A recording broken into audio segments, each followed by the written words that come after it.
बिस्मिल्लाहिर्रहमानिर्रहीम अस्सलामुअलैकुम। Welcome to my YouTube channel.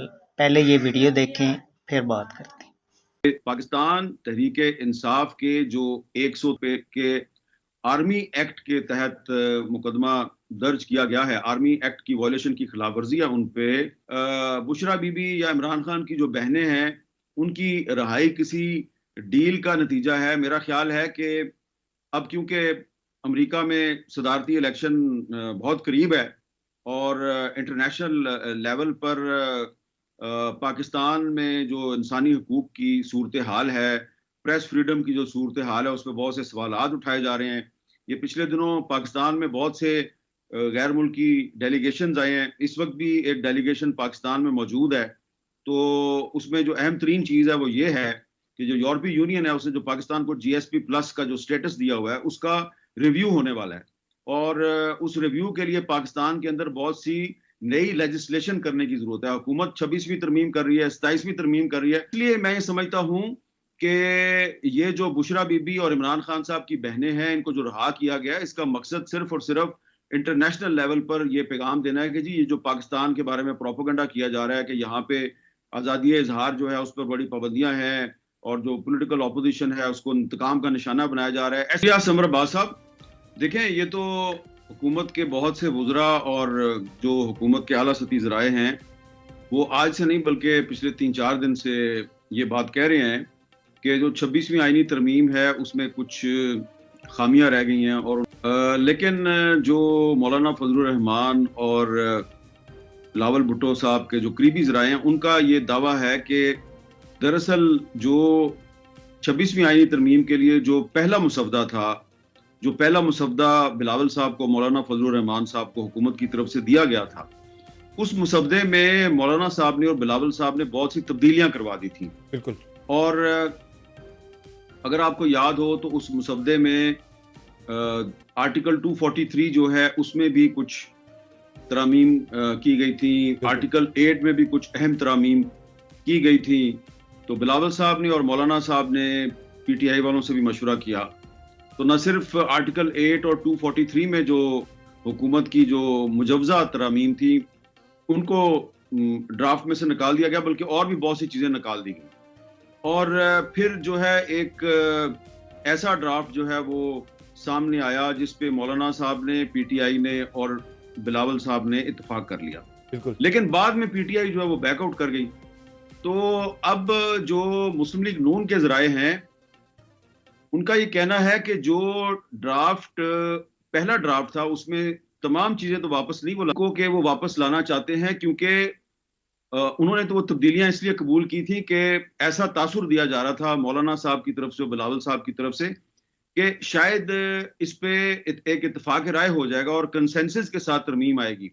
लेकिन आखिरी वक्त में जो तहरीक इंसाफ है उसने जो तरामीम करवाई वो तरामीम कर दी गई, लेकिन फिर वो उन्होंने उस 26वीं आईनी तरमीम का जो फाइनल ड्राफ्ट था उसको सपोर्ट नहीं किया पार्लियामेंट के अंदर। तो अब वो कहते हैं जी कि हमने वो जो चीजें पहले निकाल दी थी कंसेंसस अचीव करने के लिए, लेकिन कंसेंसस नहीं हुआ, अब हम उनको वापस लाना चाहते हैं। तो अब इस पर मौलाना साहब के साथ तो हुकूमत की अभी तक बाकायदा बातचीत नहीं हुई, लेकिन 27वीं आईनी तरमीम पे बिलावल साहब की कुछ ना कुछ बातचीत हुई है। और अभी तक बिलावल साहब ने कोई हुकूमत को पॉजिटिव रिस्पॉन्स नहीं है कि जो नए चीफ जस्टिस हैं याहिया अफरीदी साहब, वो शायद उस तरीके से हुकूमत की मदद नहीं करेंगे जिस तरह के काजी फाजिसा साहब खुल्लम खुल्ला मदद कर रहे थे। और बिलावल साहब भी उस तरह से 26वीं आईनी तरमीम को मंजूर करवाने के लिए तो उन्होंने एक रोल प्ले किया, लेकिन 27वीं आईनी तरमीम को मंजूर करवाने के लिए वो उस तरह का रोल नहीं प्ले करेंगे। तो लगता यह है कि हुकूमत को काफी मुश्किलात अच्छा होंगी। मीर साहब, जो 27वीं आईनी तरमीम के हवाले से आज राना सनाउल्लाह साहब ने बात भी की है, वो ये कह रहे हैं कि उसमें मिलिट्री कोर्ट्स पर अगर इत्तेफाक की राय हो गया तो फिर वो लाई जा सकती है उस हवाले से तरमीम। मौलाना फजलुर रहमान साहब भी आपके इल्म में है कि वो भी रजामंद हैं मशरूत तौर पर कि अगर 1 साल की सनसेट क्लॉज के साथ अगर मिलिट्री कोर्ट्स बनाई जाती हैं तो वो इस पर राजी हैं। तो फिर कम से कम मिलिट्री कोर्ट्स पर तो लगता है कि इत्तेफाक की राय हो जाएगा। देखिए, मौलाना फजलुर रहमान साहब तो एग्रीड हैं, लेकिन इसमें आप ये मत भूलें कि जो नए चीफ जस्टिस हैं याहिया अफरीदी साहब, उनका जो मिलिट्री कोर्ट्स के इशू पे जो उनका स्टांस है वो क्या है। आपको याद होगा कि पिछले साल इस इशू पे पहले एक 9 मेंबर बेंच बना था, फिर उस बेंच के अरकान की तादाद कम होती गई, वो 7 हुई, फिर 5 हो गई, उसमें से काजी फायजीसा साहब निकल गए थे, और फिर जो आखिर में जो फैसला हुआ था, तो उसमें जो जस्टिस याहिया अफरीदी साहब हैं, उन्होंने ये वाज़ेह तौर पे ये कहा था कि पाकिस्तान तहरीक इंसाफ के जो 103 कारकुन और रहनुमा जिन पर के आर्मी एक्ट के तहत मुकदमा दर्ज किया गया है, आर्मी एक्ट की वॉयलेशन की खिलाफ वर्जी है उन पर मिलिट्री कोर्ट में मुकदमा नहीं चल सकता।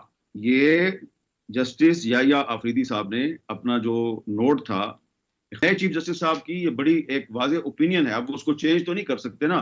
तो अगर मौलाना फजलुर रहमान साहब जो है वो 1 साल की सनसेट क्लॉज के साथ एक्सेप्ट कर भी लें और कोर्ट में जो है वो कोई पिटीशन दायर कर दे, तो फिर आप क्या करेंगे? तो इसलिए मैं समझता हूं कि बिलावल साहब जो हैं उनका ऑन बोर्ड होना जरूरी है। बिलावल साहब अभी तक मिलिट्री कोर्ट्स के मसले पे अभी तक हुकूमत के साथ ऑन बोर्ड अच्छा नहीं। मीर साहब, जो 26वीं आईनी तरमीम के बाद लगता है हुकूमती जो मकसद था वो पूरा नहीं हो सका कि जिन जजेस को बाहर करने के लिए प्रैक्टिस एंड प्रोसीजर एक्ट में मजीद तरमीम लाई गई थी, अब उसी में ज़ाहिर वो जजेस तो शामिल हो गए उस कमेटी के अंदर। मंसूर अली शाह साहब भी आगे और जस्टिस मुनीब अख्तर जो सबसे इंपॉर्टेंट जिनका मामला था वो भी आगे हैं। अब कोई खबर आ रही है कि मजीद तरमीम लाकर जो है इसी एक्ट के अंदर सीनियरिटी को भी फिर से रीडिफाइन गवर्नमेंट करने जा रही है, और सीनियरिटी जो है वो जैसे ज़मीनुद्दीन खान से ताकि शुरू की जा सके और आईनी बेंच के अंदर ताकि इन जजेस की इंक्लूजन ना हो सके जिनको गवर्नमेंट नहीं चाह रही। तो चीफ जस्टिस ऑफ पाकिस्तान ने करना ना। अब जस्टिस याहिया अफरीदी साहब जो हैं उनकी जो as chief justice of Pakistan appointment है उसको तहरीक इंसाफ ने मुस्तरद कर दिया है। हामिद खान साहब कहते हैं जी हम इनकी अपॉइंटमेंट के खिलाफ तहरीक चलाएंगे।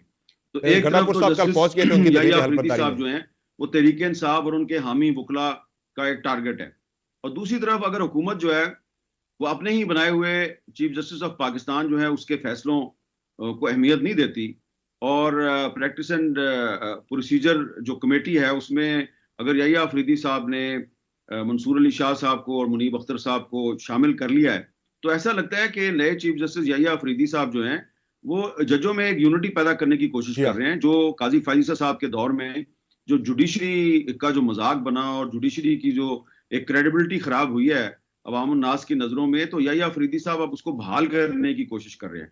तो याहिया अफरीदी साहब की जो अपॉइंटमेंट है चीफ जस्टिस तहरीक इंसाफ तो पहले ही उसके खिलाफ है, तो अब हुकूमत भी अगर उनको कंट्रोवर्शियल बनाने की कोशिश करेगी तो फिर आप और मैं जो है वो ये सोचने पे मजबूर हो जाएंगे कि पाकिस्तान में जो सबसे बड़ा एक जो जुडिशरी का अदारा है सुप्रीम कोर्ट ऑफ पाकिस्तान, उसका अगर हम तहरीक इंसाफ की बात करें तो उसमें एक फॉरवर्ड ब्लॉक की खबरें वैसे तो बड़े अरसे से हम सुन रहे हैं, लेकिन आजकल फिर से वो चल पड़ी है क्योंकि ज़ाहिर कुछ लोग वोट भी कर चुके हैं आईनी तरमीम के अंदर। तो बन रहा सहाफत में आया हूँ, मुझे को 35 साल से ज्यादा हो गए हैं जर्नलिज्म में। जो भी हुकूमत होती है ना इक्तदार में, जो भी पार्टी इक्तदार में होती है या जो भी डिक्टेटर इक्तदार में होता है, वो कोशिश करता है कि जो उसकी ऑपोजिशन है, ऑपोजिशन फॉरवर्ड ब्लॉक बन जाए। हर किसी ने ये काम किया है। अब जो इस वक्त पीटीआई आपके सामने है, ये पीटीआई जो है इसके अंदर फॉरवर्ड ब्लॉक जो है वो पहले से ही मौजूद है, आप सबको पता है। और वो फॉरवर्ड ब्लॉक में जो लोग शामिल थे उनको पीटीआई ने निकाल दिया है। अब वो पीटीआई में वापस आने की कोशिश कर रहे हैं। उनकी और पीटीआई की आपस में लड़ाई चल रही है, तो वही लोग जो है वो कोशिश कर रहे हैं पीटीआई के अंदर नकब लगाने की। उनको बहुत सी हमायत भी हासिल है, लेकिन मैं समझता हूँ कि पीपल्स पार्टी और मुस्लिम लीग नून, ये दोनों पार्टियां जो है माजी में ये भुगत चुकी हैं, इनको अंदर से तोड़ा गया। नून के अंदर से काफ बनाई गई, पीपल्स पार्टी के अंदर से पैट्रियट बनाई गई, शेरपा ग्रुप बनाया गया और बहुत से ग्रुप बनाए गए। तो इन पार्टियों को इस रुझान की हौसला शिकनी करनी चाहिए। पीटीआई के अंदर से भी जो एक फॉरवर्ड ब्लॉक निकाला जाएगा उसकी आवाम के अंदर कोई